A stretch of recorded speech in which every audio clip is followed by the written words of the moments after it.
I'm Sam Mosher, joined by Dr. Marvin Overby, a political science professor at MU. Thank you so much for joining us, sir. It's my pleasure to be here. Thank you. So to begin with the state election, Kansas City Star yesterday published results from a Monmouth University poll stating in the Senate race that Roy Blunt is leading Jason Kander by a single point, and in the gubernatorial race, Chris Koster and Eric Greitens are tied. What do you think is the cause of such close races here in Missouri? That's a good question. And, we have three top-of-the-line races at the top of the ballot this year. We got the presidential race. Donald Trump appears to be well ahead, 11 or 12 points ahead of Hillary Clinton here in Missouri. But then you've got these other races for the Senate and for the governorship, and they're both very close. Part of the reason for that, I think, has to do with the sort of the mixture of candidates and issues that are involved. So take the governor's race, for example. You have Eric Greitens, a very attractive, very articulate fellow from St. Louis. His wife is a professor here at Mizzou. I don't know if you knew that. But he used to be a Democrat and is running this year as a Republican. On the other side, you got Chris Koster, who's been Attorney General for 2 terms. Pretty moderate guy, pretty moderate stances. He's getting endorsed by a lot of typical Republican groups, like the NRA, like the Farm Bureau, because he's a former Republican, right? So you get this weird mixture of crossing of party lines by the candidates there. You have Greitens running as an outsider this year, but you have him sort of running uphill against, or into the wind of the normal endorsements that the Republicans get by groups like the NRA. So Koster is in a position to sort of even that out a bit. It's similar issues, I think, at the Senate race, where you have Jason Kander running against incumbent Roy Blunt. And Blunt has, in some ways, I think, been a little lackadaisical about the campaign, didn't take it as seriously as he probably should have. And you have a situation where Kander, a very attractive candidate, has that famous ad where he's putting together a field rifle blindfolded, sort of a perfect Democratic candidate to run in a year like this. And Blunt has left himself vulnerable, right? He has not been as good about cultivating the base here as he should have been. He has let himself sort of maybe be lured away to Washington too much. Unclear he really lives in his house here in Missouri. All those things become issues, and so Kander can paint him as one of these insiders, one of these corrupt career politicians whose family members are all lobbyists, and Kander can run as an outsider in a year that's good for outsiders, even if you're a Democrat. So as you said, to this point, especially in this election, with Eric Greitens and Donald Trump advertising themselves as these outsiders, to this degree, successful so far, do you see this as a form of label that continues depending on the results of this election? Yeah, I think so. I mean, this is going to be one of those years, I think. In part because you're ending an 8-year President Obama term. And any time you get a situation like that, it's easier to run sort of nationally as the outsider.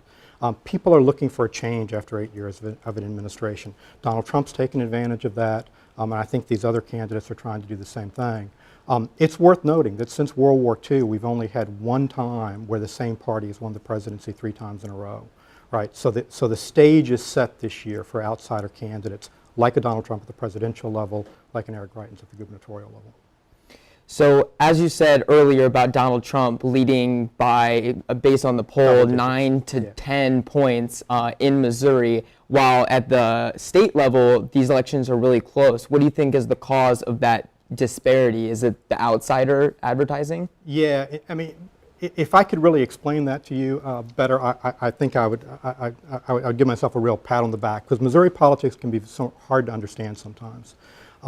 We used to be a bellwether state in terms of presidential politics, but that sort of ended in 2008. And at the presidential level and at the state legislative level, we've sort of veered to the right? Supermajorities of Republicans in both the upper and lower chamber of the state legislature. Donald Trump running ahead by double digits here. But we've got an outgoing Democratic president. We've had a Democratic Attorney General since 1992. One of our incumbent senators is a Democrat, and the incumbent Republican senator may get beaten this year. It's the show me state, right? It's people don't always vote straight ticket.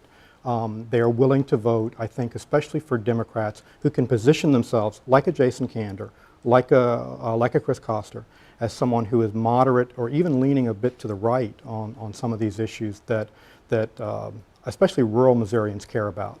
Democrats are going to carry the urban core counties. It's being competitive, more competitive in those rural counties that Claire McCaskill has been successful at doing, that Chris Koster has been successful at doing, and that Jason Kander is trying to do this time. You've done research in political advertising, campaign advertising, specifically in the use of radio. How have you seen radio advertising being used in this year's election? I really haven't, right? And that's part of the story, because I'm sure it's going on. But the great thing about radio ads is it's sort of stealth advertising. Everyone sees the television ads, right? We turn on our television and we see back to back to back to back to back ads. Every ad telling us the ad before that lied to us about the qualities of the candidate, right? So you see a Koster ad, then a Kander ad, then a Blunt ad, then a Greitens ad, back to back to back to back on the same station. You do not see that in radio. And I don't see it happening because I only listen to NPR.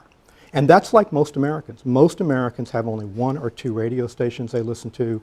The radio station choice is highly driven by the format of the radio station, which is almost always musically based, and musical tastes tend to very closely follow demographics.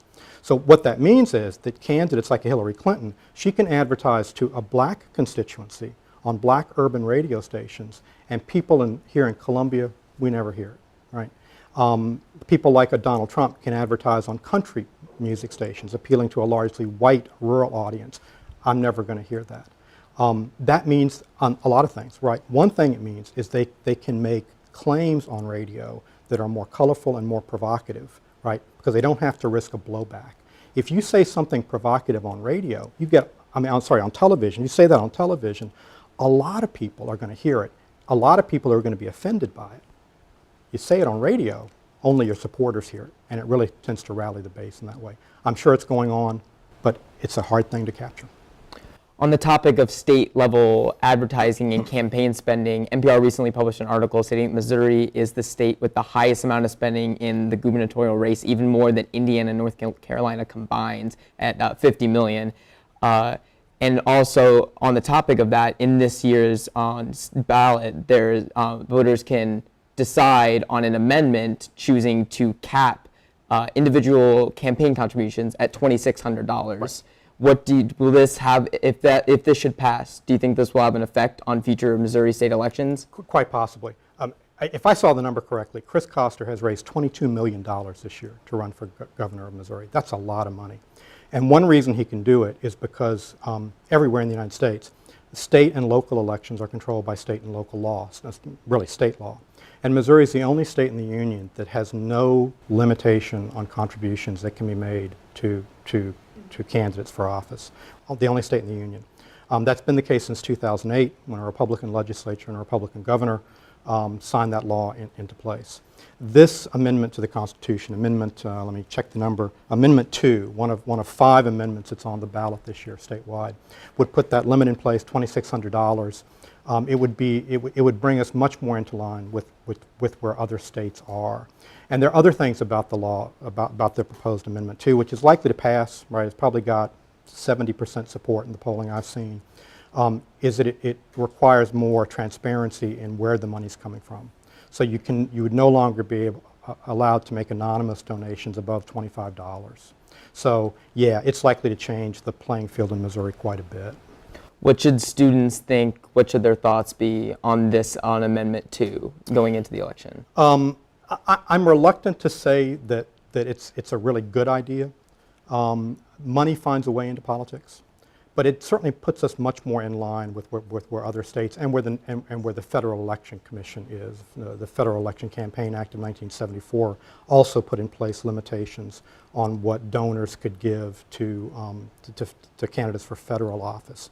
And the thinking was that you wanted to eliminate the appearance of impropriety, even if there was no impropriety there, and that the government has a compelling rationale not to limit what candidates can spend, right, but to limit what you and I can donate to them, because we want to do away with the perception that votes are being bought and sold like that.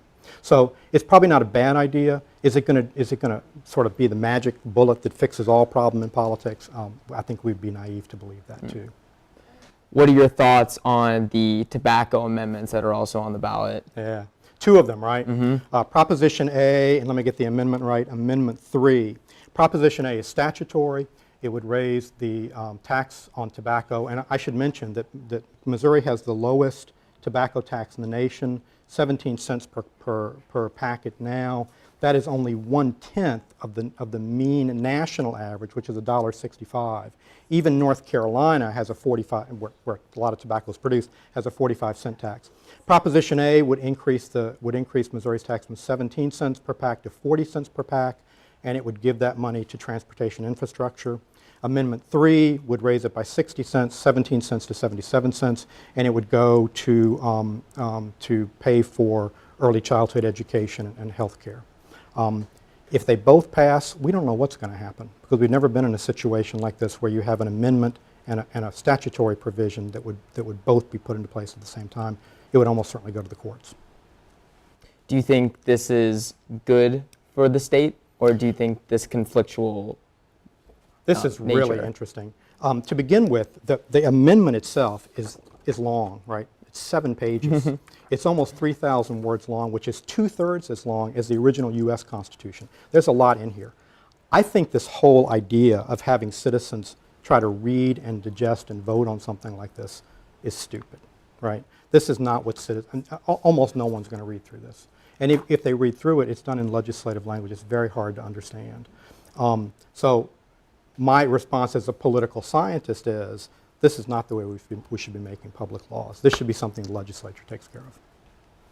So to close, NPR has also published another article titled, "How Do You Teach Politics in the Year of Donald Trump?"